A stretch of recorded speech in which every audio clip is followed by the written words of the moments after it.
가을 결혼의 계절입니다. 그래서 사오정과 사오순이 결혼을 하게 되었답니다. 사오정과 사오순이 원래는 동성동본이라 결혼을 못했는데 법이 개정되어서 늦게 결혼식을 하게 되었답니다. 그래서 당일날 신랑이 저 뒤에 서 있으니까 주례자가 사오정을 바라보면서 신랑 입장 그랬습니다. 그러자 사오정은 그 자리에 그대로 서서 제가 결혼을 하게 된 것은 정말 복된 일입니다 라고 시작해서 일장 연설을 하더랍니다. 당황한 주례자가 얼른 그 다음 순서로 옆에 있는 사오순을 보고 신부 입장이라고 했답니다. 그러자 사오순도 그 자리에 서서 그동안 저희를 기다려 주셔서 감사합니다 라고 시작해서 일장 연설을 하더랍니다. 이번에도 당황한 주례자가 도대체 사오정과 사오순이 왜 들어오지 않고 저기 서서 연설을 하는가 알아보았더니 신랑 입장이라고 해서 신랑인 사오정이 자기의 입장을 설명하는 중이었고 신부 입장 그래서 신부인 사오순이 자기의 입장을 설명하는 중이었답니다. 물론 사오정과 사오순의 엉뚱한 이야기입니다만 각 사람은 저마다 자기의 입장에서 생각하고 자기의 입장에서 말하는 것이 분명할 것입니다. 성경을 읽는 사람들 중에 은혜를 받는 사람이 생각보다 적습니다. 대신 궁금해하거나 의심을 하거나 또는 별것 아니다라는 반응이 훨씬 더 많습니다. 왜냐하면 성경은 하나님의 입장에서 기록된 책이고 인간은 죄인의 입장에서 성경을 읽기 때문에 다분히 하나님의 의도가 오해되고 왜곡되기 마련입니다. 그런데 한 가지 좀 신기한 것은 사람이 살다가 오해가 발생하는 경우가 종종 있지만 오해에는 두 가지가 있죠. 한편으로는 내 의도는 그렇지 않은데 훨씬 좋게 오해하는 그런 게 있고 반대로는 내 의도와는 다르게 조금 부정적으로 오해하는 그런 두 가지 경우가 있습니다. 그런데 성경에 대한 오해는 주로 부정적입니다. 잔뜩 기대하고 읽었는데 실망이다 이런 반응은 자주 나오지만 별 기대 없이 성경을 읽었는데 읽어보니 엄청나더라 이런 반응은 거의 없습니다. 그래서 제가 기독교와 타종교, 기독교와 세상의 유사점이 뭐고 차이점이 뭔가라는 것을 자주 비교해 드리는 겁니다. 기독교와 타종교는 유사한 면도 많이 있습니다. 그런데 그것이 절대로 유사한 것이 아닙니다. 유사한 것 같지만 세밀한 차이점을 분별해 내셔야 합니다. 지난주에 타종교도 복을 좋아하고 기독교도 복을 좋아한다라고 했습니다. 복을 좋아한다는 것은 유사합니다. 그러나 내용상으로는 타종교는 복을 바라는 것이고 기독교는 복을 받은 것이라는 엄청난 차이가 있습니다. 인간의 행동에 대해서도 유사점과 차이점이 있습니다. 타종교도 인간의 행동을 강조하고 기독교도 인간의 행동을 강조합니다. 그러나 타종교는 조건으로서의 행위가 강조되고 기독교는 결과 또는 열매로서의 행위가 강조됩니다. 타종교는 언제나 인간이 먼저 선을 행해야 하고 인간이 공덕을 쌓아야 한다라고 말합니다. 그렇게 말하는 것에는 인간은 누구나 공덕을 쌓을 수 있고 인간은 누구나 선을 행할 수 있다라는 사고방식이 전제되어 있습니다. 그렇게 누구나 다 할 수 있으니까 누가 더 많이 하느냐, 누가 더 크게 하느냐, 누가 더 오래 하느냐로 공덕이 달라집니다. 그래서 타종교의 행위 강조는 대부분 조건입니다. 그렇게 조건이 제시된다는 것은 다른 말로 하면 은혜가 없다라는 것이죠. 기독교는 반대로 은혜가 있습니다. 은혜가 있기 때문에 조건이 없지요. 그래서 기독교도 행위를 강조하지만 기독교가 강조하는 행위는 은혜 받은 자로서의 행동, 복 받은 자로서의 행동, 변화된 자로서의 행동을 기대하는 것입니다. 한 가지 더 예를 든다면 세상에서도 알아야 한다 강조하고 기독교도 알아야 한다 강조합니다. 그러나 무엇을 알아야 하느냐, 여기는 엄청나게 차이가 됩니다. 세상 어디에도 몰라도 된다, 알려고 하지 말고 행동만 하라, 이렇게 말하는 곳은 없습니다. 세상에서도 알아야 한다. 그때 세상이나 타종교에서 알아야 한다라고 주장하는 것은 수단이나 방법을 알아야 한다는 겁니다. 어떻게 해야 성공하는지, 공덕에 해당하는 의로운 행동들이 무엇인지, 상받는 최상의 조건과 수단이 무엇인지 알아야 한다. 그렇게 목표를 알고 수단과 방법을 알고 난 후에 그 목표를 이루기 위하여 그 수단과 방법을 열심히 최선을 다해 행하라 라고 권면하는 겁니다. 그러나 기독교는 다르지요. 물론 알아야 한다라고 강조합니다. 그러나 알아야 하는 내용이 달라요. 성경에서 가장 많이 나오는 단어, 성경에서 가장 반복되는 표현이 무엇일까? 아마 뽑아보시면 어떤 사람들은 전도, 충성, 헌신, 예배, 기도, 이런 것을 예상할 것입니다. 그러나 실제로 성경에서 자주 반복되는 표현은 다릅니다. 구약부터 신약까지, 하나님부터 예수님과 사도들까지 성경 전체를 통해 가장 골고루, 가장 반복적으로 등장하는 단어, 표현이 뭐냐? 알아라입니다.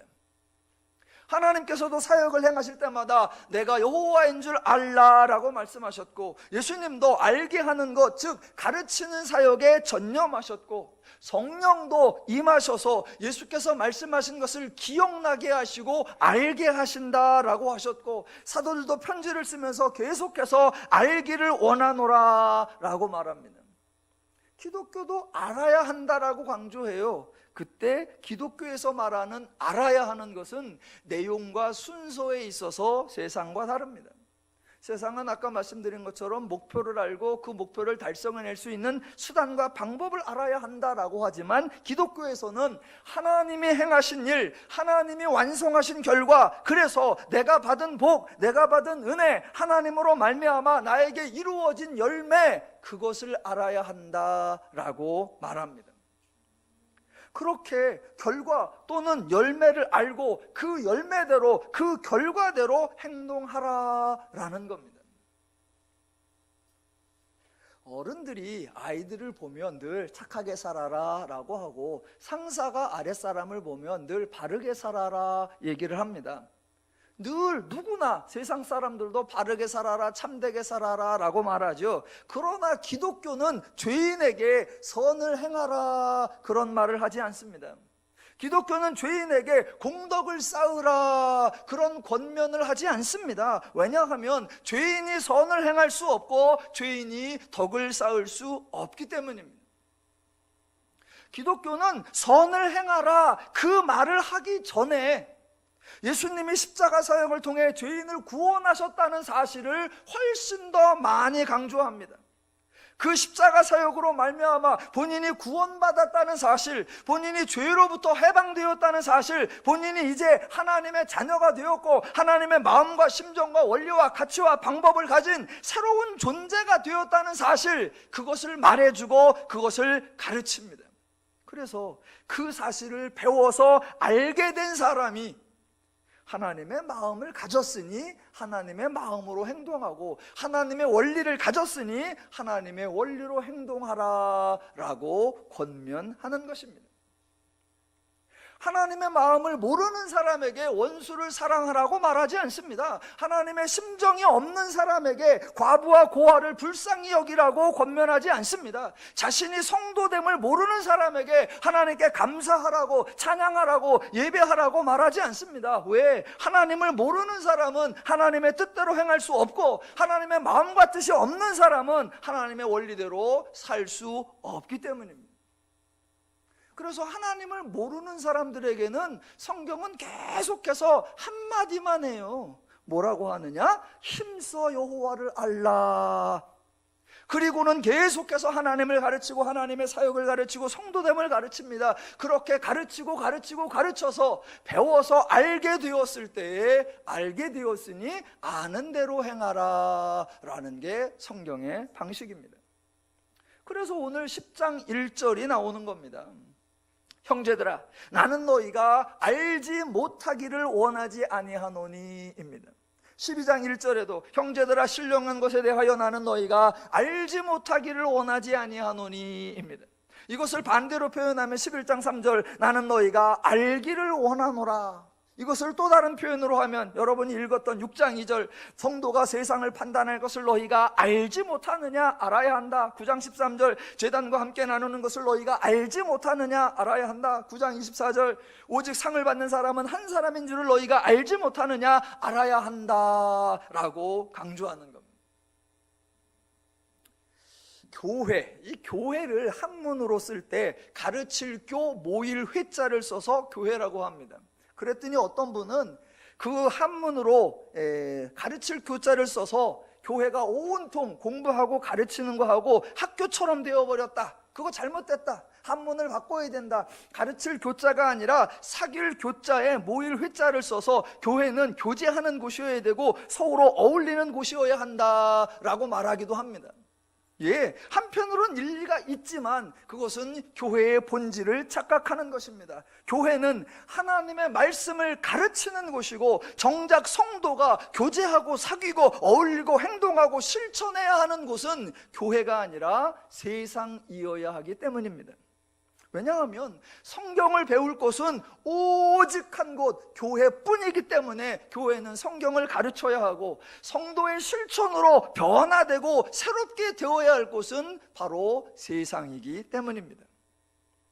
바울은 반복해서 알기를 원하노라 라고 하고 있습니다. 그래서 저도 알려드리겠습니다. 설교가 끝나면 여러분은 한 가지라도 아시는 게 있으셔야 합니다. 자, 기독교가 은혜의 종교다, 결과의 종교다라고 여러 번 강조를 드렸는데 그것을 명백하게 보여주는 표현이 오늘 1절부터 4절입니다. 제가 1절부터 4절을 읽어볼 때 반복되는 표현이 무엇인지 한번 분별해 보시기 바랍니다. 형제들아, 나는 너희가 알지 못하기를 원하지 아니하노니 우리 조상들이 다 구름 아래에 있고 바다 가운데로 지나며 모세에게 속하여 다 구름과 바다에서 침례를 받고 다 같은 신령한 음식을 먹으며 다 같은 신령한 음료를 마셨으니입니다. 반복되는 표현이 뭐였지요? 다 같은입니다. 예, 이게 바로 기독교의 특징을 아주 정확하게 표현해 주고 있는 겁니다. 지금 바울이 언급한 사건이 출애굽 사건입니다. 출애굽할 때 성경에 보면 이스라엘 백성의 숫자가 20세 이상 장정이 60만 3,550명이었다라고 합니다. 거기에 별도로 레위인을 계수하니까 2만 2천 명이었다라고 하고 거기에 계수되지 않은 여인과 어린이를 총 합치면 대략 300만 정도이었을 거다라고 추측을 합니다. 자, 그렇다면 이 300만 명의 행동이 다 같은 행동이었을 리가 없습니다. 각 사람의 성품이 다르고 기질이 다르고 상황이 다르고 속한 지파가 다르기 때문에 출애굽 사건이 진행할 때에 각 사람의 반응이 모두 달랐을 것입니다. 그렇게 다 달랐을 것인데 결과는 다 같은 음료를 먹었고 다 같은 음식을 먹었고 다 같이 침례를 받았다라고 표현합니다. 왜요? 하나님의 은혜가 그들의 행동에 따라 그들의 공덕에 따라 주어진 보상이 아니었기 때문입니다. 출애굽할 때문이 아니라 광야에서도 각 사람의 행동이 정말로 각각이었습니다. 만나를 거두어서 다 먹고 남기지 말라라고 했는데 남긴 사람이 있었고 일곱째 날에는 만나를 거두러 나가지 말라라고 했는데 거둔 사람도 있습니다. 그런데 그렇게 행동이 다 달랐는데 성경은 뭐라고 표현하냐? 다 같은 신령한 음식을 먹고 다 같은 신령한 음료를 마셨으니입니다. 어떤 사람은 만나를 못 받아서 굶어 죽거나 어떤 사람은 반석에서 나온 물을 못 마셔서 갈증으로 죽은 것이 아닙니다. 각 사람의 행동이 다 달랐는데 결과가 같아요. 왜요? 하나님의 은혜가 그들의 행동에 따라 그들의 공덕에 따라 주어지는 상급이 아니었기 때문입니다. 이런 패턴은, 이런 장면은 구약뿐만 아니라 신약에서도 자주 등장합니다. 이미 예상이 되실 텐데 가장 대표적으로 사도행전 2장 2절로부터 4절에 나오는 성령이 강림하는 사건입니다. 읽어보면 이렇게 나옵니다. 이번에도 뭐가 강조인지 귀담아 들어보시기 바랍니다. 호련히 하늘로부터 급하고 강한 바람 같은 소리가 있어 그들이 앉은 온 집에 가득하며 마치 불의 혀처럼 갈라지는 것들이 그들에게 보여 각 사람 위에 하나씩 임하여 있더니 그들이 다 성령의 충만함을 받고 성령의 말하게 하심을 따라 다른 언어로 말하기를 시작하니라 입니다. 여기서도 강조되는 표현이 온 집에 가득하며 각 사람 위에 다 성령의 충만함을 받고입니다. 성령이 누구에게는 임하고 누구에게는 임하지 않은 것이 아니며 누구는 충만하고 누구는 일부만 채워진 것이 아닙니다. 왜 이런 현상이 일어나요? 성령이 임하는 것, 성령이 충만해지는 것은 인간의 조건과 인간의 상태에 따라 달라지는 것이 아니기 때문입니다. 한 번뿐이 아닙니다. 사도행전 10장에 가면 고넬료의 집에도 성령이 임하는데 거기에서도 똑같은 패턴입니다. 44절 베드로가 이 말을 할 때에 성령이 말씀 듣는 모든 사람에게 내려오시니입니다. 사도행전 10장 1절에 의하면 고넬료는 이달리아 부다라 하는 군대의 백부장이었고 24절에 의하면 고넬료의 친척과 가까운 친구들이 모여 있었다 했습니다. 친척과 친구들이지만 분명히 신분의 차이가 있고 사회적 공덕을 쌓는 역할의 차이 있고 그 모임에 대해서도 초청한 사람이 있는가 하면 마지못해 참석한 사람도 있고 베드로가 설명할 때에 어느 정도 이해한 사람이 있고 뭔지 도무지 이해하지 못한 사람도 있었을 겁니다. 그런데 결과가 똑같아서 모두에게 성령이 임했다라고 합니다. 왜요? 하나님의 사역, 성령의 임재가 인간의 행동에 따라 인간의 공덕에 따라 주어지는 보상이 아니었기 때문입니다. 그 맛집 광고를 보면 이런 멘트가 있죠. 맛집 광고에 들어보세요. 안 먹어본 사람은 있을지라도 한 번만 먹은 사람은 없다, 이런 표현이 있죠. 이것을 성령 받는 거하고 연계해서 패러디를 하면 이렇게 됩니다. 성령을 안 받은 사람은 있을지라도 충만하지 않은 사람은 없다. 예, 하나님의 사역이, 하나님의 역사가 인간의 행동에 따라, 인간의 조건에 따라 주어지는 것이 아니기 때문에 각 사람에게 다르게 나타나지 않습니다. 기독교는 하나님이 은혜를 주시는 것에서부터 시작하고 성도의 신앙생활은 하나님의 은혜를 아는 것에서부터 시작하게 되는 것입니다. 세상에서는 조건을 제시하고 기독교에서는 은혜를 제시합니다. 그러면 은혜를 더 좋아할 것 같은데 대부분의 사람들은 조건을 훨씬 더 좋아해요. 왜냐하면 지금 있는 것보다 뭔가 나아질 것 같은 기대를 가지기 때문입니다. 그러나 조건이라는 것은 양날의 검 같아서 매우 무서운 것입니다. 가장 단순하게 공덕을 쌓으면 복을 받는다라는 조건이 있다면 그것을 반대로 하면 공덕을 쌓지 않으면 국물도 없다, 또는 악행을 행하면 저주가 임한다입니다. 실제로 저와 여러분이 살아보셔서 알지만 여러분, 공덕 쌓기가 쉬워요? 악행을 하기가 쉬워요? 예, 공덕은 맘먹고 작정하고 의도적으로 해도 잘 되지 않지만 악행은 그저 우리 주변에서 늘 임해요. 그래서 만약 우리의 삶이 조건대로라고 하면 복받기는 고사하고 대부분 저주와 형벌을 받을 것입니다. 그런데 기독교는 그런 조건도 아니고 하나님의 은혜를 선포하기 때문에 정말로 복음인 줄로 믿습니다. 자, 지금 10장 1절로 4절에 각 사람의 행동이 다 달랐을지라도 다 같이 침례를 받았고 다 같이 신령한 음식을 먹었고 다 같이 신령한 음료를 마셨다, 하나님의 은혜였다 라고 강조를 해서 아주 은혜로운데 5절로 들어가면서 분위기가 확 달라집니다. 5절, 그러나 그들의 다수를 하나님이 기뻐하지 아니하셨으므로 그들이 광야에서 멸망을 받았느니라 입니다. 이 자리에 계신 분은 버누림교회 성도입니다. 그래서 이런 표현을 보시면서 하나님이 기뻐하지 않아서 죽여버렸대 라고 오해하시면 안 되고, 어라, 이럴 리가 없는데 왜 이렇게 표현해 놨을까라고 궁금해 하셔야 합니다.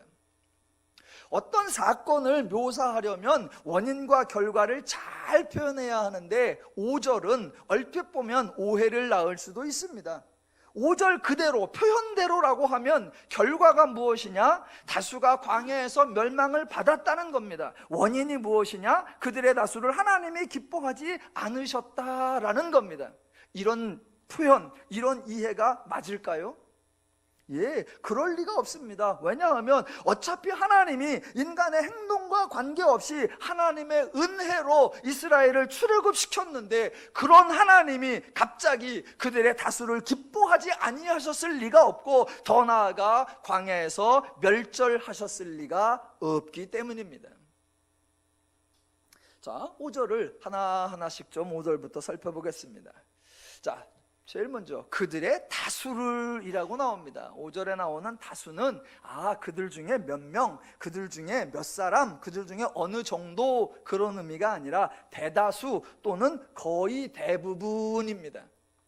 마이너로 몇 명이 아니라 메이저로 거의 다예요. 자, 그리고 그 결과는 뭐냐? 그들의 다수가 광야에서 죽었다라는 겁니다. 예, 결과는 맞아요. 그런데 원인이 다릅니다. 하나님이 기뻐하지 아니어서 하나님이 죽여버렸다? 절대로 그렇지 않습니다. 자, 광야를 한번 생각해 보겠습니다. 이스라엘이 애굽에서 오랜 세월 종살이를 해서 정착 생활에 익숙해져 있지 광야 생활에는 익숙해져 있지 않습니다. 애굽에 성경에 의하면 400에서 430년 참 오랜 기간 애굽 속에서 살았습니다. 그들이 후에는 노예가 되었으니까 이동과 이사나 여행의 자유가 많지 않았을 겁니다. 그러니까 애굽에 갇혀 살았지 절대로 광야 생활에 익숙하지 않았습니다. 그리고 더 근본적으로 생각해 보면 여러분, 광야라는 곳이 어떤 곳입니까? 광야, 먹을 곳이 많고 마실 물이 풍성하고 더위를 피할 곳이 있어서 인간이 지나가고 인간이 생활하기에 아주 평안한 곳, 아주 안정이 보장된 곳일까요? 아닙니다. 출애굽 당시뿐만이 아니라 지금도 광야는 먹을 것이 없고 마실 물이 없고 더위를 피할 곳이 없는 아주 위험한 곳, 그래서 생명이 보장된 것이 아니라 정반대로 죽음이 보장된 것입니다. 그때뿐 아니라 지금도 광야를 지나가기 위한 철저한 준비를 하지 않으면 광야에서 살아남을 가능성이 없습니다. 그런 광야를 이스라엘이 지나가고 있기 때문에 광야 유랑에서 이스라엘 백성 중에 다수가 멸망을 받았대라는 것이 놀라운 것이 아니라 나머지 다수가 광야에서 살아서 통과했대라는 사실이 엄청나게 놀라운 겁니다. 광야에서 몇 명이 죽었대, 이게 놀라운 것이 아니라 이스라엘이 광야를 통과했다고? 우와, 살아난 게 기적입니다. 제 생각에는 이건 전적으로 그냥 제 생각인데요, 애굽의 바로 왕이 정말 미련하고 정말 멍청했었다라는 게 제 생각입니다. 이스라엘이 10번째 이적이 끝나고 애굽에서 나갔습니다. 그렇게 나가면 바로는 쫓아갈 것이 아니라 그저 마음 편히 집안에서 그냥 기다리고 있었으면 됩니다. 출애굽기 14장 3절을 보면 바로가 이스라엘 자손에게 대하여 말하기를 그들이 그 땅에서 멀리 떠나 광야에 갇힌 바 되었다 하리라 입니다. 애굽에서 나갔는데 홍해 앞에 딱 서 있어요. 그걸 보고 저들이 광야에 갇혔구나 그랬어요. 우리나라 말로 하면 도관에 든 쥐다 이거예요. 얼마 안 있으면 당연히 쥐들이 무슨 재주로 홍해를 건너요? 못 건너겠지요. 그럼 어떡하겠어? 돌아오겠지요. 그러니까 바로는 쥐들이 갈 데가 어딨어? 오게 돼 있어 라고 기다리면 됩니다. 혹시 기적같이 홍해를 건너갔다 그런 보고를 들으면 그냥 또 기다리면 됩니다. 지들이 우리 백성들한테 식량을 조금 구해갔다고 하는데 그거 몇 날이나 먹겠어? 광야를 가는데 지들이 며칠이나 버티겠나? 좀 있으면 오겠지. 그리고 기다리면 됩니다. 실제로 민수기를 읽어보면 이스라엘 백성이 그랬어요. 광야에서 빨리 광야를 지나서 적과 꿀이 흐르는 가나안 땅으로 가야지, 그런 말은 한 번도 안 해요. 그러면서 계속 말하기를 우리가 애굽으로 돌아가면 차라리 애굽으로 갔다면 이러단 말입니다. 그러니까 제가 만약 바로였다면, 그럴 일이 없어서 그렇지, 제가 만약 바로였다면 저는 그냥 있었어요. 그걸 괜히 쫓아간다고 군사를 몰고 가서 홍해 지나가는 걸 쫓아 들어갔다가 수장돼서 죽고, 완전 바보 같아요. 광야는 생명이 보장되어 있는 곳이 아니라 죽음이 보장되어 있는 곳입니다. 그래서 어차피 이스라엘은 광야에서 살 방법이 없습니다. 인간의 방식대로라고 하면, 원칙대로라고 하면 이스라엘은 광야에서 저절로 다 죽게 되어 있는 것, 그게 기본입니다. 그렇게 살아날 방법이 없는 광야에서, 다 죽는 것이 당연한 광야에서 이스라엘이 살아남았단 말입니다. 여러분은 거기서 놀라셔야 됩니다. 아, 이스라엘이 살아남았다니. 그리고 나서는 바로 질문해야죠. 어떻게 살아남았지? 그럴 때 제가 친절하게 하나님이 보호하셨습니다 라고 대답을 하는 거예요. 그렇다면 보세요. 하나님께서 광야를 지나가는 이스라엘을 도우실 때 일정한 사람은 보호하시고 그들 중에 다수는 방치하셨나요? 전혀 그렇지 않습니다. 하나님께서 다수의 사람은 기뻐하셔서 살려주시고 다수의 사람은 기뻐하지 아니하셔서 멸망시켜 버렸나요? 전혀 그렇지 않습니다. 인간의 행동과 관계없이 하나님이 은혜를 주시기에 하나님은 모든 이스라엘에게 동일한 은혜를 주셨는데, 그 백성 중에 살아난 자가 있고 죽은 자가 있습니다. 그럼 여러분에게 질문해 보겠습니다. 인간의 행동과 관계없이 하나님은 다 같은 은혜를 주셨는데 죽은 자가 있다. 누가 죽었을까요? 예, 하나님의 말씀대로 행하지 않은 사람들입니다. 에이, 겉봐, 하나님 말씀대로 안 하니까 불순종이다, 불순종하니까 하나님이 죽어버렸다. 아니요, 전혀 그렇지 않습니다. 하나님의 말씀을 듣지 않은 사람들이 죽었습니다. 왜요? 죽음이 당연한 광야에서 하나님은 살 수 있는 말씀을 하셨는데, 그 살 수 있는 하나님의 말씀대로 행하지 않으니까 사람이 죽게 된 겁니다. 하나님이 죽인 것이 아니라 자기가 죽은 거예요. 너무나 뻔한 예로 아프리카의 정글로 사파리 여행을 간다고 합시다. 그래서 온통 맹수들이 천지예요. 조금만 벗어나도 위험천만한 그 사파리를 가는데 가이드가 팀원들에게 말합니다. 여기는 너무 위험하다. 그러니까 제발 내 뒤만 따라와야 된다. 나를 벗어나서 다른 곳으로 가면 죽는다. 절대적으로 나만 따라와라 라고 했는데 가이드가 뻥치네. 그러면서 가이드의 말을 듣지 않고 다른 곳으로 가면 맹수에게 물려 죽는 거예요. 가이드가 내 말을 안 들었어? 살려둘 수 없지. 빵! 아니요, 가이드가 죽이는 것이 아니라 자기가 죽인 겁니다. 하나님은 절대로 하나님이 기뻐하지 않는다 그런 이유로 사람을 죽이는 분이 절대로 아닙니다. 자, 광야에서 멸망을 받은 사람들에 대한 이야기, 그들이 어떤 행동을 했나, 그 소개가 6절부터 10절에 나오는데 그 표현이 참 절묘합니다.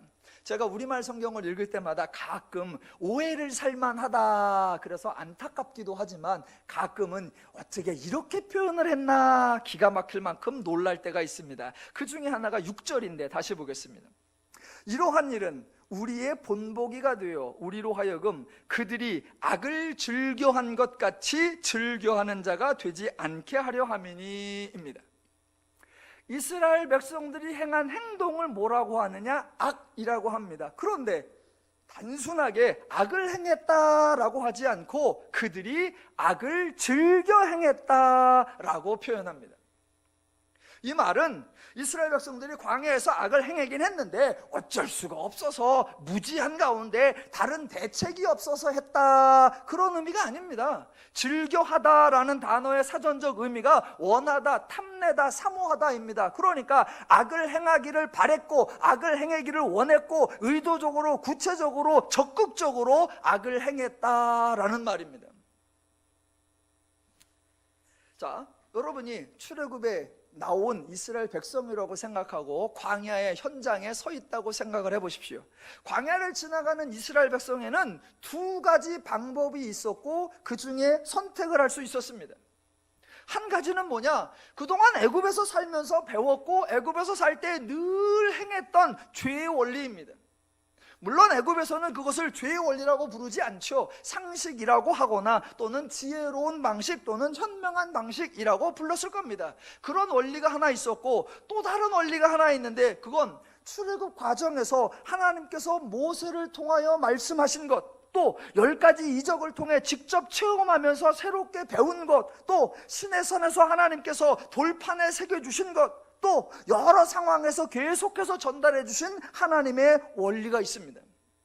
그러니까 이스라엘 앞에는 그동안 알고 익숙했던 죄의 원리가 있고 하나님에게 배웠던 하나님의 원리 두 가지가 있어서 둘 중에 하나를 선택하고 둘 중에 하나를 행동해야 했습니다.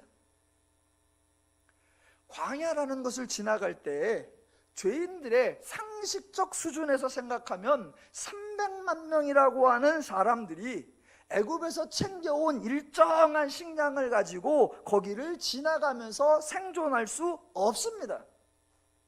그러나 하나님의 원리로는 하나님이 하라는 대로만 하면 식량도 걱정할 것이 없고 외부의 침입도 걱정할 것도 없고 추위나 더위도 걱정할 것이 없고 40년 동안 거뜬히 생활할 수 있습니다. 그러니까 이스라엘에게는 죄의 원리와 하나님의 원리 두 가지 원리가 있었습니다. 그러면 그 중에 어떤 것을 따라야 했느냐? 그때 다수의 사람들이, 몇 명의 소수가 아니라 다수가, 엄밀하게 말하면 전부가 다 하나님을 따르지 않았습니다. 하나님은 살 수 있는 방법을 주셨는데 살 수 있는 방법을 따르지 않았기 때문에 엄밀하게 말하면 모두가 다 죽었어야 합니다. 실제로 그들이 다 죽을 수밖에 없는 상황인데 하나님은 또 무슨 방법을 주신다? 살 방법을 주십니다.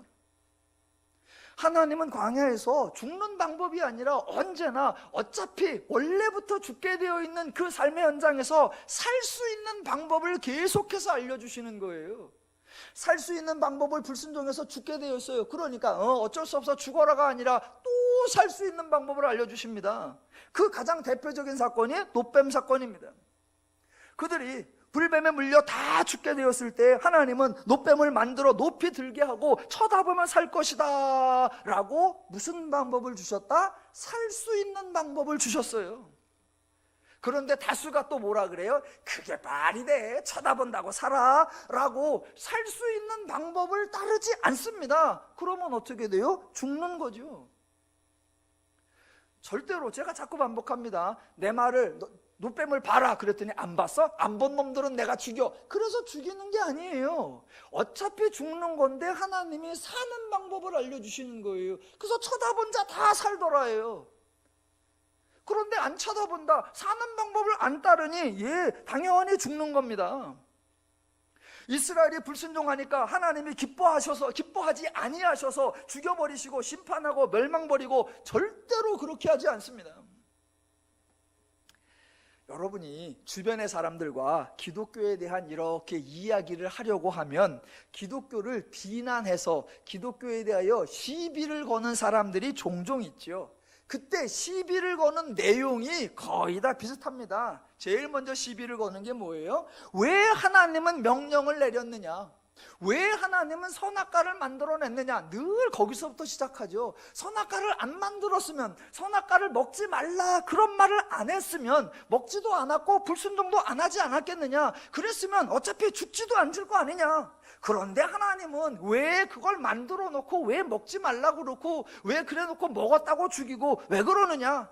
아예 명령을 내리지 말고 아예 금지를 하지 않았으면 훨씬 더 좋았지 않느냐? 한 번쯤은 다 들어봤을 시비이죠. 그거 완벽한 오해입니다. 하나님은요, 멀쩡히 잘 살고 있는 사람에게 어려운 명령이나 심각한 금지 조항을 내려서 죽이려는 덫을 세우는 분이 절대로 아닙니다.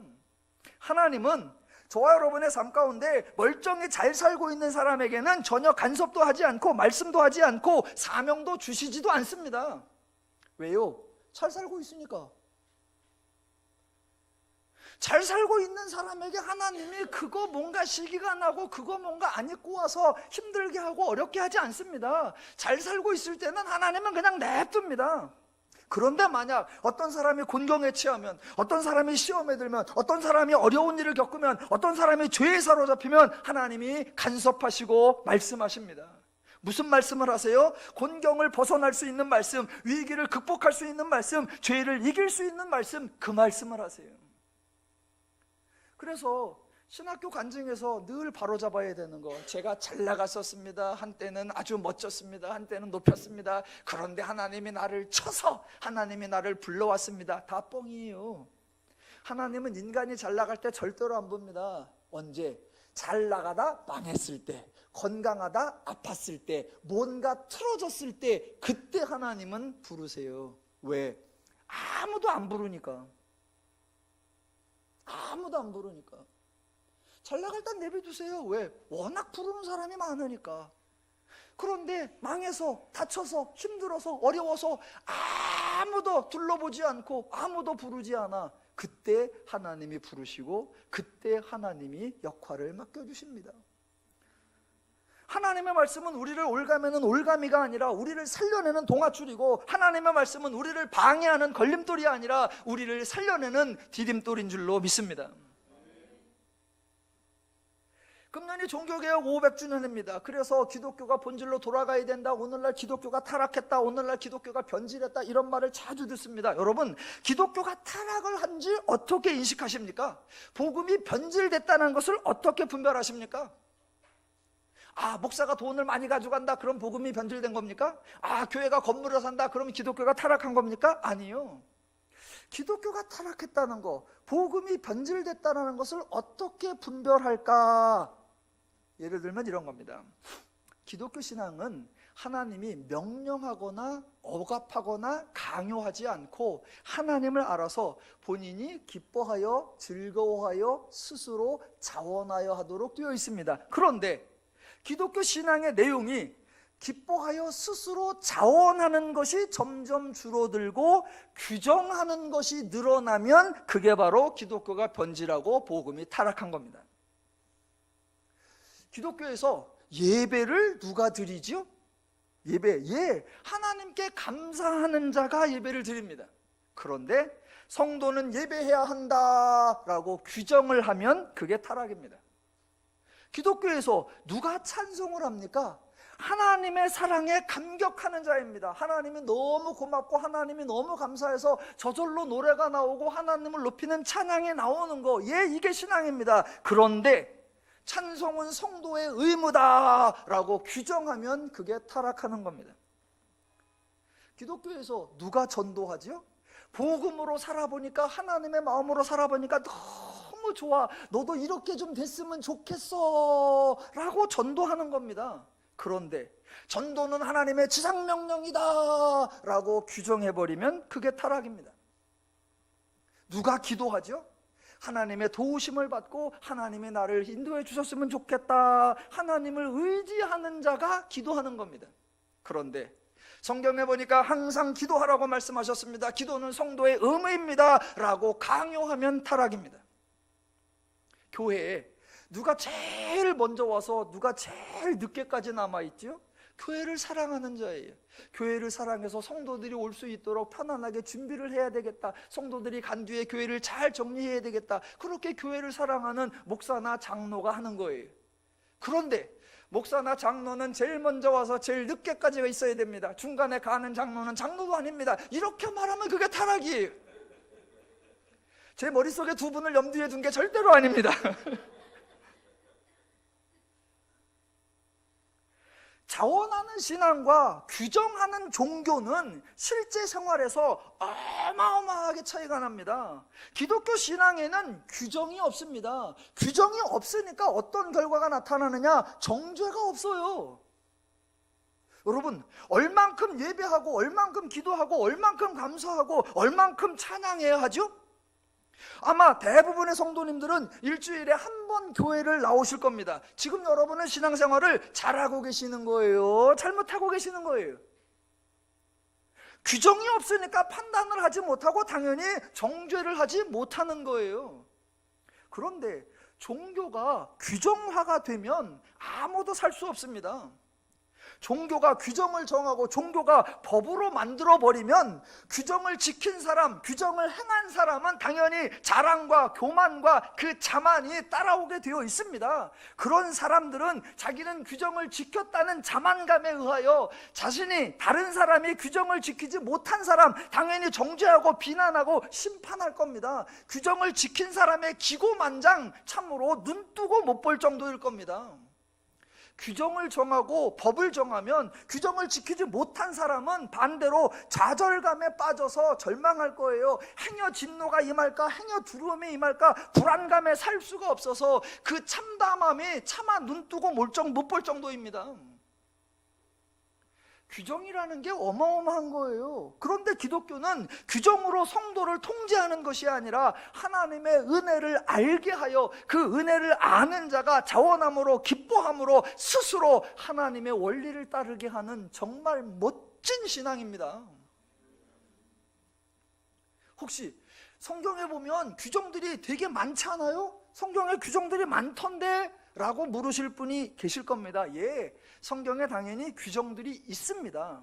그런데 그것은 규정이 아니라 그 규정이 실제로 규정대로 행할 때, 실제로 규정을 적용해 볼 때 세상에서 말하는 규정과 세상의 타종교의 방식과 죄의 방식과 엄격하게 다르구나라는 것을 여러분이 구별하실 수 있을 겁니다.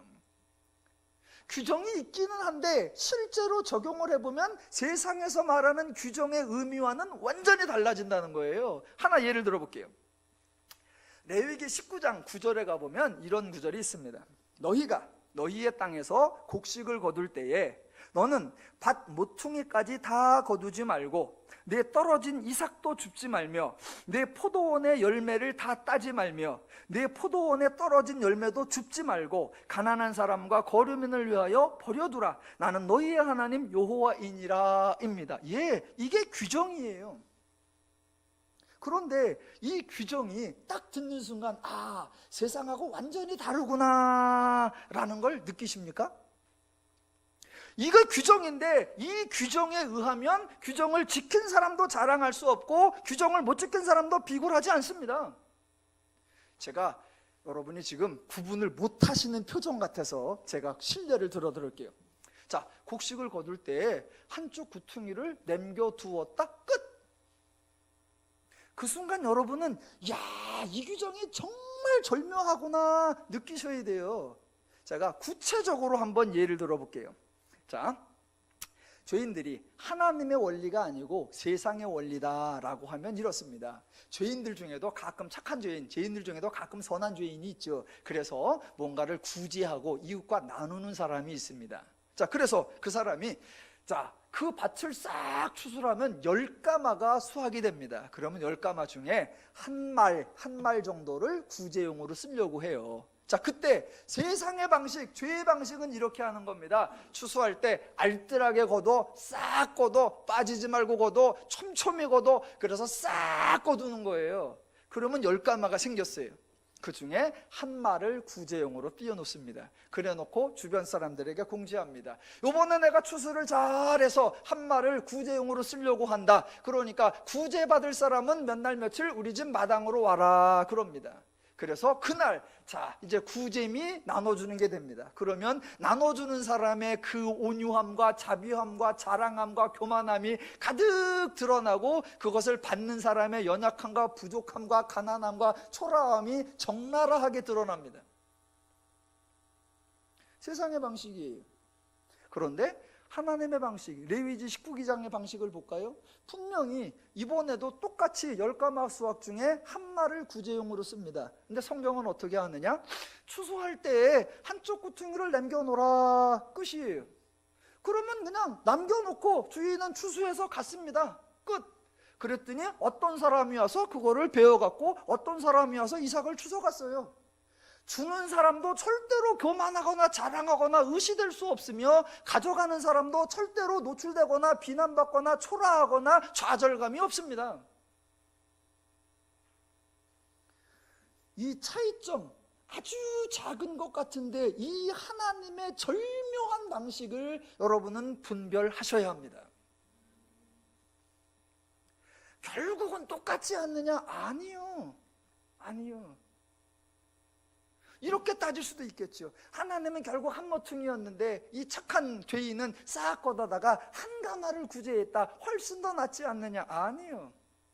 아니요. 저와 여러분이 무슨 행동을 할 때마다 콕 계산하는 게 뭐냐면 어떤 게 더 효과적인가, 어떤 게 더 효율적인가, 어떻게 해야 효율이 극대화되는가, 그걸 따집니다. 여러분, 따질 게 없어요. 왜? 죄의 원리에는 죄의 효과가 있고 죄의 열매가 있다. 하나님의 원리에는 하나님의 효과가 있고 하나님의 열매가 있다. 끝. 그러니까 우리는 행동할 때마다 하나님의 원리가 우리에게 좋구나, 그것을 알아야 돼요. 성경에 규정이 있기는 합니다. 그러나 이거 안 지키면 벌이야, 지키면 상이야, 아니에요. 하나님이 이런 규정을 주신 마음을 알아라, 이런 심정을 알아라, 하나님의 원리대로 했을 때 인간들 속에 드러날 수 있는 그 아름다운 연합과 화합을 알아라 라는 하나님의 권고입니다. 권고예요.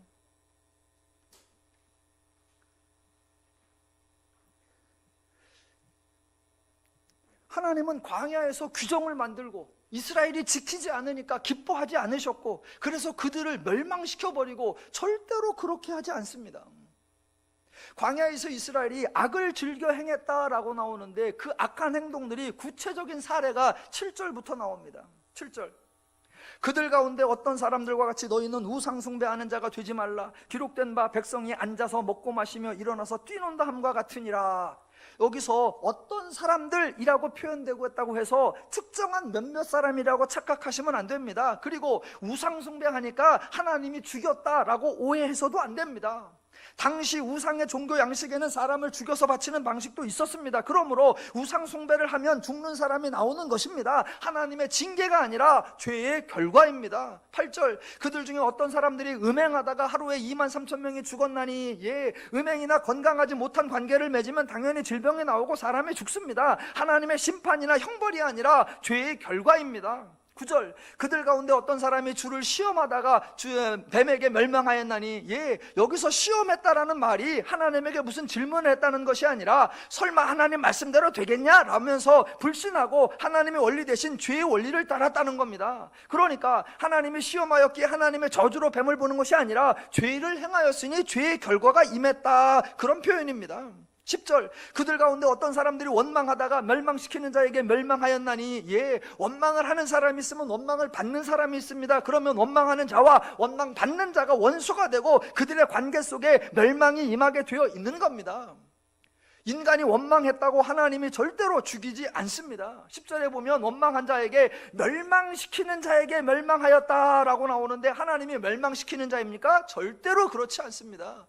또 여러 번 말씀드렸듯이 구약의 출애굽기에서 여러 번 이스라엘이 원망했죠. 그때 하나님은 징계한 것이 아니라 원망의 상황을 해결하시고 원망의 문제를 풀어주셔서 그들이 원망할 것이 없도록 도와주시는 분, 그분이 하나님이셨습니다. 지금 고린도서 10장에서 겨우 4가지 경우를 예를 들었습니다만 출애굽기와 민수기를 보면 이스라엘은 4가지가 아니라 수십 가지 악을 행하였고 4번이 아니라 수십 번 악을 행하였고 어떤 사람들만이 아니라 모든 사람이 악을 행하였습니다. 그것을 본문에서 악을 즐겨 행한 것이라고 표현을 한 겁니다. 악을 즐겨 행했다. 우리는 악이야, 악을 행한. 아니요. 이스라엘이 바보가 아니고 이스라엘이가 멍청이가 아니죠. 우리 한번 당해볼까? 우리 한번 멸망해볼까? 우리 악을 한번 행해서 한번 죽어보자. 그렇게 죽고 싶어 환장한 사람 하나도 없습니다.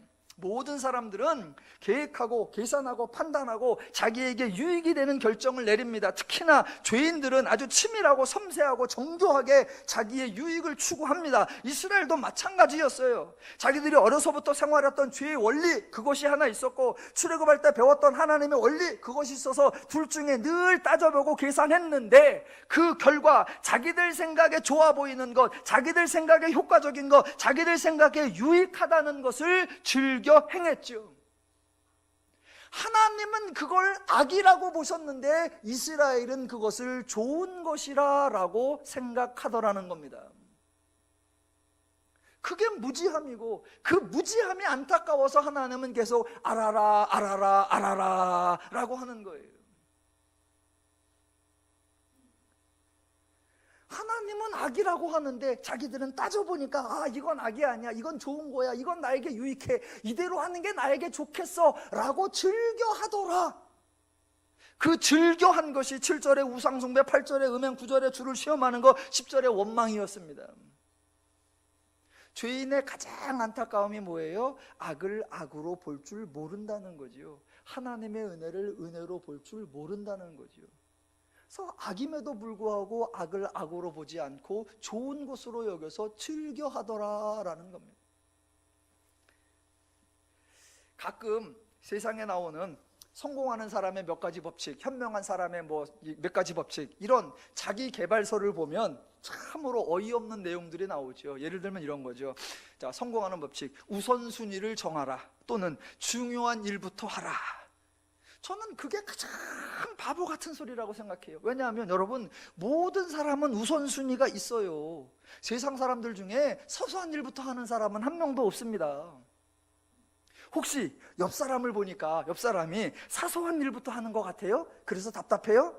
물어보세요. 그 사람한테. 나는 이게 제일 중요하다고 생각해. 이러죠. 혹시 옆 사람이 아유 왜 이렇게 순서가 없어? 왜 이렇게 마구잡이해? 순서대로 해. 그래서 한번 말해보십시오. 그 사람이 뭐라고 하나? 내가 왜 마구잡이해? 나 지금 얼마나 계산대로 하는데? 그렇게 할 거예요.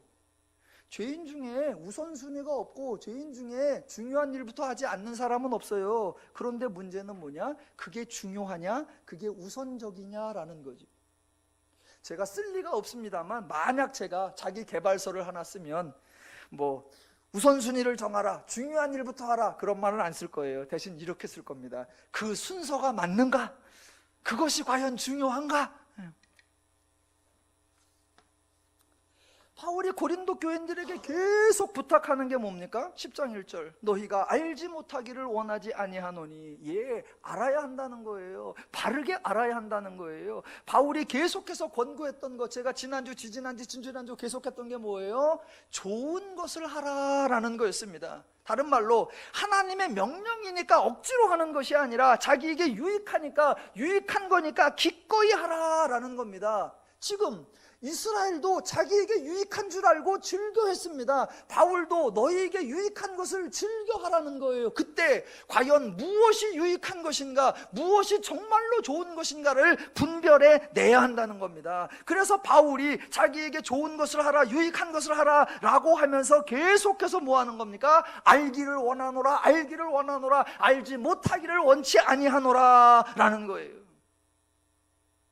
자유와 권리를 마구 쓰는 방식이 있다. 그러나 나는 자유와 권리를 마구 쓰지 않는 방식이 훨씬 더 좋다라고 알게 하는 거고, 나만의 유익을 구하는 것이 있다. 그러나 상대방까지 배려하는 것이 궁극적으로는 나에게 훨씬 더 유익하다는 것을 알고 그 좋은 것을 하라라고 권면하는 겁니다. 마지막으로 성경이 지금 이 이스라엘 광야의 사건을, 이스라엘 백성들이 행한 일을 기록해 놓은 이유가 있다는 겁니다. 6절 다시 보시면, 이러한 일은 우리의 본보기가 되어 우리로 하여금 그들이 악을 즐겨한 것 같이 즐겨하는 자가 되지 않게 하려 함이니. 그리고 11절, 그들에게 일어난 이런 일은 본보기가 되어 또한 말세를 만난 우리를 깨우치기 위하여 기록되었느니라 입니다. 6절과 11절에 이 사건들을 기록한 이유, 본보기가 되기 위한 거다라는 겁니다. 그러면 제가 여러분에게 묻습니다. 본보기가 되려고 한다라고 하는데 과연 무슨 본보기이냐라는 겁니다. 바울이 알려주려고 애쓰니까 저희들이 알아야 하는 건데, 우리가 알아야 하는 이 사건을 기록한 본보기가 되려고 한 게 과연 뭐냐라는 겁니다. 아마 일반적으로는 이렇게 생각할 겁니다. 이스라엘 백성들이 광야에서 하나님 말씀에 불순종해서 많은 사람이 죽었대. 그러니까 우리는 불순종하지 말고 순종해서 살자라고 본보기를 삼으려고 할 겁니다. 물론 맞는 말입니다만 성경의 포인트하고는 좀 다릅니다. 여러분, 세상에서는 모든 포인트를 누구한테 맞추느냐? 사람에게 맞춥니다.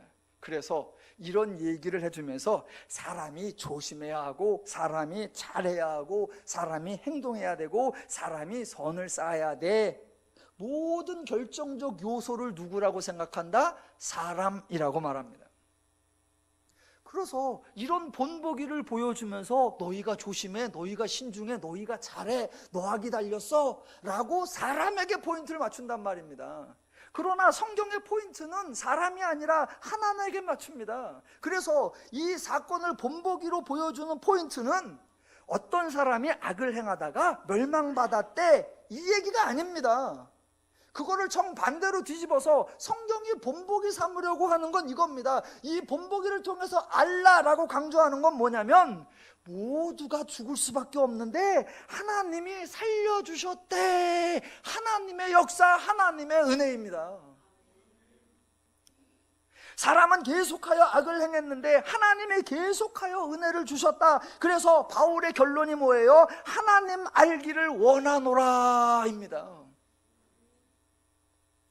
그래서 결론이 13절로 가는 거예요. 다음 주에 13절 꼭 할 건데, 13절 그냥 간단히 보면 이렇게 되는 겁니다. 하나님이 인간을 시험하는 것이 아니라 정반대로 인간이 시험을 당할 때에 그때 하나님이 감당할 힘을 주시고 하나님이 피할 길도 주신다. 이게 우리에게 주시는 본보기입니다. 하나님을 알아야 내 생각이 변하고, 하나님을 알아야 내 가치가 변하고, 내 기준이 변하고, 내 원리가 변합니다. 그렇게 하나님으로 말미암아 내가 변화되어야 내 삶이 달라질 수 있는 겁니다. 근데 세상에서는 뭐라고 해요? 그 사람은 그대로 둬요. 그래 놓고 그 사람이 조심하고, 그 사람이 신중하고, 그 사람이 열심내야 돼 라고 말합니다. 달라질 게 하나도 없습니다.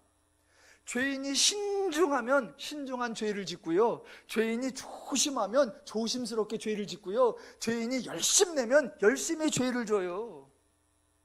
사람을 바꾸어 놓지 않고 조심하라, 신중하라, 열심내라 달라질 수가 없습니다.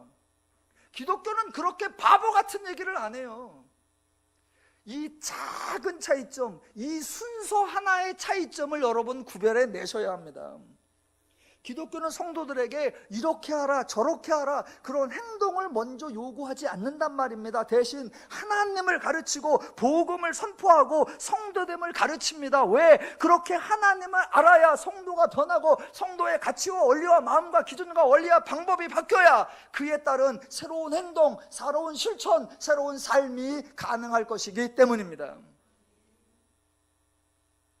바울이 계속하여 하나님을 알고 복음을 알기를 원합니다. 저와 여러분이 성경을 읽고 하나님을 아셔서 정말 하나님으로 인한 멋진 신앙생활, 행복한 믿음 생활, 즐거운 교회 생활을 풍성히 누리시기를 주님의 이름으로 축원합니다.